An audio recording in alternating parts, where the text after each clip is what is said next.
Hi ಎಲ್ಲರಿಗೂ ನಮಸ್ಕಾರ, welcome back to Sonu Peepa YouTube channel. ಹಿಂದಿನ ವ್ಲಾಗಲ್ಲಿ ವಾರಣಾಸಿಗೆ ಹೇಗೆ ರೀಚ್ ಆಗಿದ್ದೆ ಅಂತ ತೋರಿಸಿದ್ದೆ. ಫ್ಲೈಟ್ ಡಿಲೇ ಆಗಿದ್ದರಿಂದ ನಾವು ವಾರಣಾಸಿ ರೀಚ್ ಆಗೋ ಅಷ್ಟೊತ್ತಿಗೆ ಮಧ್ಯಾಹ್ನ ಆಗಿತ್ತು. ಅದಕ್ಕೆ ಫಸ್ಟ್ ರೂಮಿಗೆ ಚೆಕ್ ಇನ್ ಆಗಿ ಅಲ್ಲಿ ಫ್ರೆಶ್ ಅಪ್ ಆಗಿ ನೆಕ್ಸ್ಟ್ ನಾವು ಹೊರಟಿದ್ದೆ ಗಂಗಾ ಆರತಿ ನೋಡ್ಲಿಕ್ಕೆ.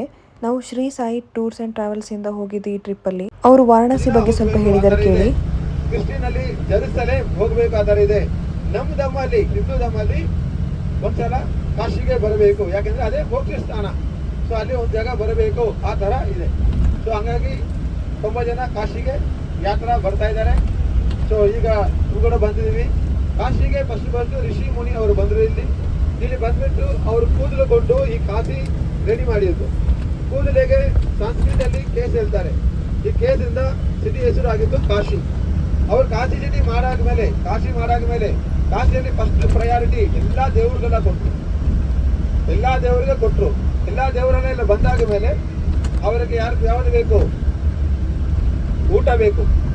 ಊಟಕ್ಕೆ ಹೋದರೆ ತಾಯಿ ಅನ್ನಪೂರ್ಣ ಈ ಕಡೆ ಬಂದರು. ತಾಯಿ ಅನ್ನಪೂರ್ಣ ಈ ಕಡೆ ಬಂದಾದ ಮೇಲೆ ಸೆಕ್ಯೂರಿಟಿ ಕೂಡ ಬೇಕಲ್ಲ.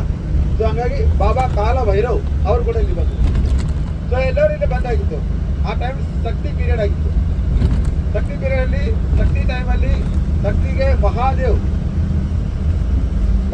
ಶಕ್ತಿಗೆ ಭಸ್ಮ ಮಾಡುವಾಗ ಸುದರ್ಶನ ಚಕ್ರ ಕೊಟ್ಟು ಆ ಬಾಡಿ ಕಟ್ ಮಾಡಿ ಆ ಬಾಡಿ ಎಲ್ಲ ಜಾಗ ಬಿತ್ತು. ಕೆಳಗಡೆ ಬಿದ್ದಾಗ ಇಂಡಿಯಾ, ಪಾಕಿಸ್ತಾನ್, ಬಾಂಗ್ಲಾದೇಶ್, ಶ್ರೀಲಂಕಾ ಈ ಕಡೆ ಎಲ್ಲ ಕಡೆ ಬಿದ್ದುವಾಗ ಇಂಡಿಯಾದಲ್ಲಿ ಟೋಟಲ್ 52 ಶಕ್ತಿಪೀಠಗಳು ಇದೆ. ಸೊ ಅದರಲ್ಲಿ ಒಂದೊಂದು ಬಾಡಿ ಒಂದೊಂದು ಕಡೆ ಬಿಟ್ಟು ಎಲ್ಲ ಶಕ್ತಿಪೀಠ ಆಗಿತ್ತು. ಆವಾಗ ಕಿವಿಗೆ ಒಂದು ಕೆಳಗಡೆ ಬಿತ್ತು. ಆ ಬಿದ್ದ ಜಾಗ ಕಾಶಿ. ಆವಾಗ ಪುನಃ ಪಾರ್ವತಿ ದೇವಿ ಬಂದಾದ ಮೇಲೆ ಅವರ ಕಿವಿಗೆ ನೋಡಕ್ಕೆ ಭಗವಾನ್ ಮಹಾದೇವ್ ಸ್ವಯಂ ಇಲ್ಲಿ ಅವತಾರ ಕೊಂಡು ಕೆಳಗಡೆ ಬಂದು ಇಲ್ಲಿ ಬರುವಾಗ ಅವರಿಗೆ ಬಾಬಾ ಕಾಲ ಭೈರವ್ ಜಾಗ ಕೊಟ್ಟಿಲ್ಲ. ಅವರು ಇಲ್ಲಿ ಭಿಕ್ಷೆ ಮಾಡಿ ಅನ್ನಪೂರ್ಣ ತಾಯಿ ಹತ್ರ ಹೋಗಿ ಅಲ್ಲಿ ಭಿಕ್ಷೆ ಮಾಡಿ ಅಲ್ಲಿ ಮಲಗಿದ್ರು. ಸೊ ಪಾರ್ವತಿ ದೇವಿ ಮೇಲ್ಗಡೆ ನೋಡಿದ್ರು. ಕೆಳಗಡೆ ನೋಡುವಾಗ ಹಸ್ಬೆಂಡ್ ಎಲ್ಲಿದ್ದಾರೆ, ಹಸ್ಬೆಂಡ್ ಕೆಳಗಡೆ ಇದ್ದಾರೆ. ಸೊ ಅವರು ಕೂಡ ಇಲ್ಲಿ ಜೊತೆಗೆ ಕೆಳಗಡೆ ಬಂದಿದ್ರು. ಸೊ ಹಂಗಾಗಿ ಇದು ವಿಶ್ವನಾಥ್ ಆಗಿತ್ತು, ಈ ವಿಶ್ವನಾಥ ದೇವಸ್ಥಾನ. ಸೊ ಈ ವಿಶ್ವನಾಥ ದೇವಸ್ಥಾನ ನಮ್ಮಲ್ಲಿ ಒಂದು ಹೋಲಿ ಪ್ಲೇಸ್. ಯಾಕೆಂದ್ರೆ ಈ ಕಡೆ ಇನ್ನೂ ಕೂಡ ಅದು ಸಿಗ್ಲಿಲ್ಲ, ಮಹಾದೇವ್ ಬಂದಿದ್ದ ಅದು ಸಿಗ್ಲಿಲ್ಲ. ಸೊ ಇಲ್ಲಿ ಇರೋದು ಕಾಶಿಯಲ್ಲಿ ಒಂದೊಂದು ಮೇನ್ ಥಿಂಗ್ ಇದೆ. ಅದ ಹೆಸರು ಮಣಿಕರ್ಣಿಕಾ ಘಾಟ್. ಈ ಮಣಿಕರ್ಣಿಕಾ ಘಾಟ್ಗೆ ಪರ್ ಡೇ 300 ಬಾಡಿಗಳು ಆ ಥರ ಆವರೇಜ್ ಅಲ್ಲಿ ಬರುತ್ತೆ. ಆ ಥರ ಹೇಳ್ತಾರೆ, ಪರ್ ಡೇ 300 ಬಾಡಿಗಳು ಬರುತ್ತೆ. ಈ ಬಾಡಿ ಬೇರೆ ಬೇರೆ ಕಡೆಯಿಂದ ಬರುತ್ತೆ. ಆಮೇಲೆ ಗಾಡಿ ಇಂಟರ್ನ್ಯಾಷನಲ್ ಬರುತ್ತೆ, ಇಂಡಿಯಾದ ಬೇರೆ ಬೇರೆ ಕಡೆ ಬರುತ್ತೆ, ಈ ಯುಪಿಯಿಂದ ಬೇರೆ ಬೇರೆ ಕಡೆ ಬರುತ್ತೆ. ಇಲ್ಲಿವರು ಕೂಡ ಅಲ್ಲಿ ಹೋಗ್ತಾರೆ. ಸೊ ಈ ಇದರಲ್ಲಿ ಟ್ರೆಡಿಷನಲ್ ಅಲ್ಲಿ ಬೆಂಕಿಯಲ್ಲಿ ಹಾಕಿ ಸುಟ್ಬಿಡ್ತಾರೆ ಡೆಡ್ ಬಾಡಿಗೆ. ಸೊ ಎಲ್ಲರೂ ಇಲ್ಲಿ ಡೆಡ್ ಬಾಡಿ ಬರುವಾಗ ಆ ಡೆಡ್ ಬಾಡಿ ಕಿವಿಯಲ್ಲಿ ಭಗವಾನ್ ಮಹಾದೇವ್ ಸ್ವಯಂ ಸ್ವರ್ಗ ಹೋಗಂತ ದಾರಿ ಹೇಳ್ತಾರೆ. ಸೊ ಹಂಗಾಗಿ ಡೆಡ್ ಬಾಡಿಗಳು ಇಲ್ಲಿ ಬರುತ್ತೆ. ಹಂಗಾಗಿ ಇಲ್ಲಿ ತುಂಬ ಜನ ವಯಸ್ಸಾದ ಮೇಲೆ ಅವರದ್ದು ಆಸ್ತಿಗಳೆಲ್ಲ ಡಿವೈಡ್ ಹಾಕಿ ಎಲ್ಲರೂ ಬೇರೆ ಬೇರೆ ಕಡೆ ಅವ್ರ ಲಿಗಾಸಿಗೆಲ್ಲ ಕೊಟ್ಬಿಟ್ಟು ಸ್ವಲ್ಪ ಅಮೌಂಟ್ ತಗೊಂಡು ಇಲ್ಲಿ ತುಂಬ ಆಶ್ರಮಗಳಿದೆ.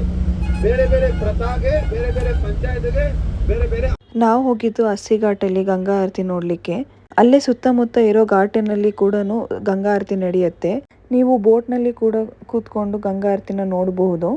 ನಾವು ಹೋಗಿದ್ದು ಯಾವುದೇ ಕೂಡ ಚಾರ್ಜಸ್ ಇರಲಿಲ್ಲ, ಫ್ರೀಯಾಗಿ ಕೂತ್ಕೊಂಡು ನೋಡ್ಬೋದಾಗಿತ್ತು. ನೀವು ಸ್ವಲ್ಪ ಬೇಗ ಹೋಗಿ ಕೂತ್ಕೊಂಡ್ರೆ ಸಾಕು, ಗಂಗಾ ಆರತಿನ ನೋಡಬಹುದು. ಬೆಳಗ್ಗೆನೂ ಗಂಗಾ ಆರತಿ ನಡೆಯುತ್ತೆ, ಸಂಜೆ ಕೂಡ ನಡೆಯುತ್ತೆ. ಗಂಗಾ ಆರತಿ ಹೇಗಾಗುತ್ತೆ ಅಂತ ತೋರಿಸ್ತೀನಿ, ಬನ್ನಿ.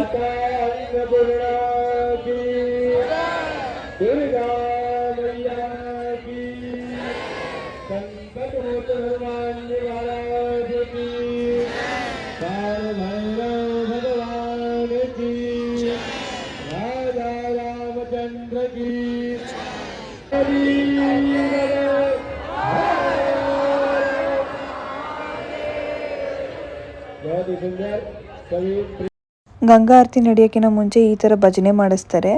ತುಂಬಾನೇ ಚೆನ್ನಾಗಿತ್ತು. ಬರೋ ಜನರಿಗೆ ಕೂತ್ಕೊಳ್ಳೋ ವ್ಯವಸ್ಥೆ ತುಂಬಾನೇ ಚೆನ್ನಾಗಿ ಮಾಡಿರ್ತಾರೆ. ಜನರು ಎಲ್ಲ ಒಂದು ಕಡೆ ಕೂತ್ಕೊಂಡಾದ್ಮೇಲೆ ಈ ತರ ಎಲ್ಲ ಭಜನೆ ಎಲ್ಲ ಮಾಡಾದ್ಮೇಲೆ ಗಂಗಾ ಆರತಿ ಮಾಡ್ಲಿಕ್ಕಂತ ಈ ತರ ಪಂಡಿತ್ಗಳು ಬರ್ತಾರೆ. ಆ ಪಂಡಿತ್ಗಳು ಒಂದೇ ತರ ಡ್ರೆಸ್ ಹಾಕಿರ್ತಾರೆ. ಅವ್ರಿಗೆ ಅಂತ ಒಂದು ಪ್ಲೇಸ್ ಇರುತ್ತೆ, ಆ ಪ್ಲೇಸಿಗೆ ಹೋಗಿ ಗಂಗಾ ಆರತಿನ ಶುರು ಮಾಡ್ತಾರೆ. ಅವ್ರು ಹೇಗೆ ಗಂಗಾ ಆರತಿನ ಶುರು ಮಾಡ್ತಾರೆ ಅಂತ ನಿಮಗೆ ಈ ವಿಡಿಯೋದಲ್ಲಿ ಕಂಪ್ಲೀಟ್ ಆಗಿ ತೋರಿಸ್ತೀನಿ, ಬನ್ನಿ.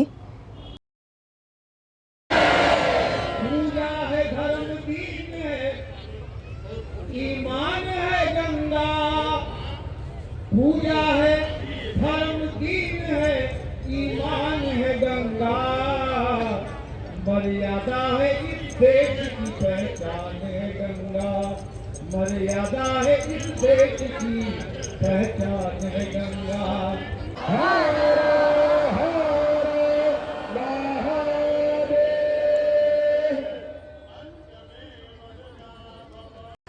ಕಾಪಿರೈಟ್ಸ್ ಇರೋದ್ರಿಂದ ಗಂಗಾ ಆರತಿಯಲ್ಲಿ ಪ್ಲೇ ಮಾಡಿರೋ ಹಾಡನ್ನ ಹಾಕೋಕ್ಕಾಗಲ್ಲ, ಸೊ ಅದಕ್ಕೋಸ್ಕರ ಮ್ಯೂಸಿಕ್ ಹಾಕ್ತಾ ಇದ್ದೀನಿ.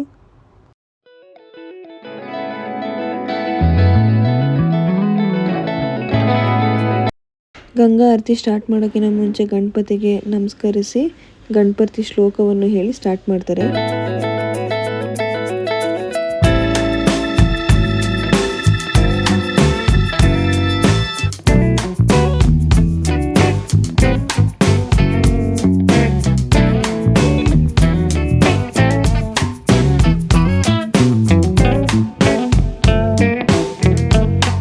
ಗಂಗಾ ಆರತಿ ಯಾಕೆ ಮಾಡ್ತಾರೆ ಅಂದರೆ ಆ ನದಿ ನಮ್ಮ ಜೀವನಕ್ಕೆ ಜೀವ ಕೊಡುತ್ತದೆ. ನೀರು ಮತ್ತು ಆಹಾರ ಒಂದು ಶುದ್ಧತೆಯ ಮೂಲವಾಗಿದೆ. ಅದಕ್ಕೆ ಗಂಗಾ ನದಿಗೆ ತುಂಬ ಪ್ಯೂರ್ ಅಂತ ಹೇಳ್ತಾರೆ. ಇಲ್ಲಿ ಯಾವುದೇ ರೀತಿ ಪಾಪ ಮಾಡಿ ಬಂದಿದ್ರು ಯಾವುದೇ ರೀತಿ ಕರ್ಮ ಇದ್ರೂ ಆ ನದಿಯಲ್ಲಿ ಸ್ನಾನ ಮಾಡಿದರೆ ಸಾಕು ನಮ್ಮ ಕರ್ಮ ಕಳೆಯುತ್ತೆ ಅಂತ ಹೇಳ್ತಾರೆ.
ಎಲ್ಲ ದಿಕ್ಕಿನಿಂದನೂ ಪೂಜೆ ಮಾಡ್ತಾರೆ ಈ ರೀತಿ.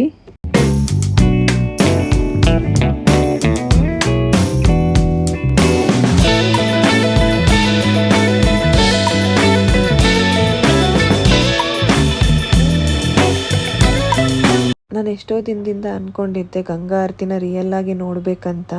ಆ ಆಸೆ ಈ ವರ್ಷ ನೆರವೇರ್ತು.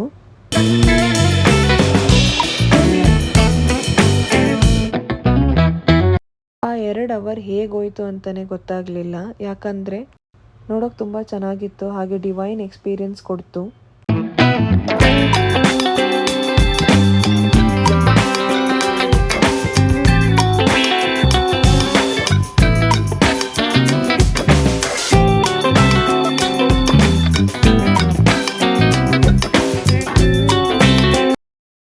ಲೈಫಲ್ಲಿ 1 ಟೈಮ್ ಈ ರೀತಿ ಎಕ್ಸ್ಪೀರಿಯೆನ್ಸ್ ಮಾಡಲೇಬೇಕು, ಯಾಕಂದರೆ ನಮ್ಮಲ್ಲಿರೋ ನೆಗೆಟಿವಿಟಿ ಎಲ್ಲ ಹೋಗಿ ಒಂದು ಒಳ್ಳೆ ಪಾಸಿಟಿವಿಟಿ ಬರುತ್ತೆ.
ಯಾರೆಲ್ಲ ಗಂಗಾ ಆರತಿನ ನೋಡಿದ್ದೀರಾ ಅವ್ರ ಎಕ್ಸ್ಪೀರಿಯನ್ಸ್ ಹೇಗಿತ್ತು ಅಂತ ಕಮೆಂಟ್ ಬಾಕ್ಸಲ್ಲಿ ಶೇರ್ ಮಾಡಿ. ನೆಕ್ಸ್ಟ್ ಯಾವ್ಯಾವ ಪ್ಲೇಸ್ ಎಲ್ಲ ವಾರಣಾಸಿಲಿ ಎಕ್ಸ್ಪ್ಲೋರ್ ಮಾಡಿದೆ ಅಂತ ನಾನು ಮುಂದಿನ ವ್ಲಾಗಲ್ಲಿ ತೋರಿಸ್ತೀನಿ. ಇದಾಗಿತ್ತು ನನ್ನ ಗಂಗಾ ಆರತಿ ವ್ಲಾಗ್. ಈ ವ್ಲಾಗ್ ನಿಮಗೆ ಇಷ್ಟ ಆಗಿದ್ದಲ್ಲಿ ಲೈಕ್ ಮಾಡಿ, ಶೇರ್ ಮಾಡಿ ಹಾಗೂ ಕಮೆಂಟ್ ಮಾಡಿ. Please support us. Thank you for watching.